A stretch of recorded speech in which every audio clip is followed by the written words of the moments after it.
Okay, so I realized as I was doing this job, which is frustrating and angersome, that there's a lot of folks out there that aren't mechanics that may not know how to go about removing a strip bolt.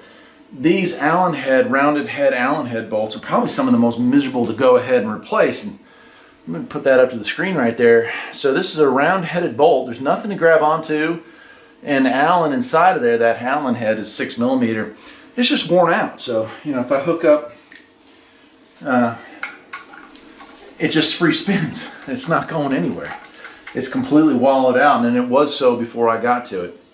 So the way that you get these out of here, you're going to need some bravery and just a few tools. So I am going to show you, I've gotten 3 of these out, but this last one, it just made me think, actually my wife was the one that came up with it, saying you ought to show that. It's probably more valuable than the rest of the video.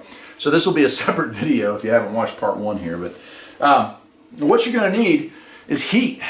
You need a torch. So this is like a benzomatic torch. I've got MAP on there, but you could use regular propane. And I'm going to throw a ton of heat at this thing. I'm going to heat this up, and you'll see I might damage this plastic cover a little bit, but it's all about making it happen. So first thing I'm going to do is heat it up real nice and hot.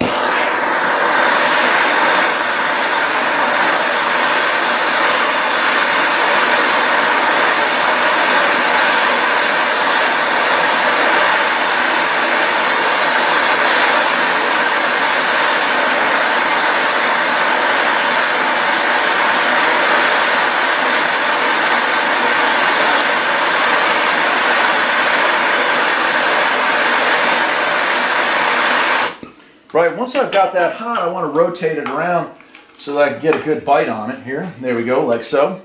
And I'm going to take a chisel and a hammer, and I'm going to strike the outside surface of this pretty darn hard.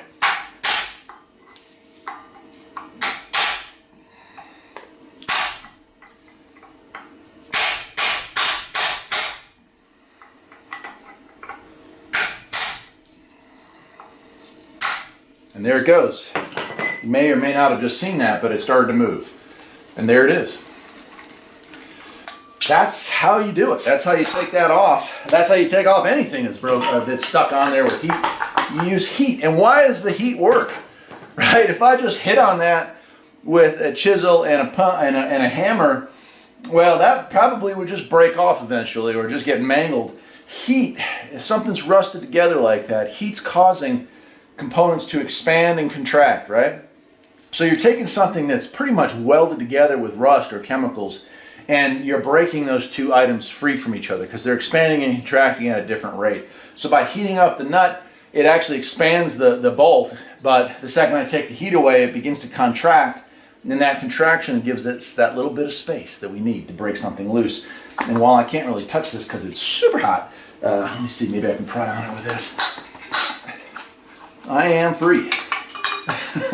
With a little bit of wiggling, that pulley will now come off. So hope you enjoyed this, got something out of it. This is a real mechanic tip. I'll probably put this under the mechanic series of videos, but heat and shock value, shock force will get these things loose. Anyway, that's it. I'm Eric, the owner of Farpoint Farms. Hope you enjoyed the video. If you did, perhaps you think about liking and subscribing. I'll see you next time. Take care.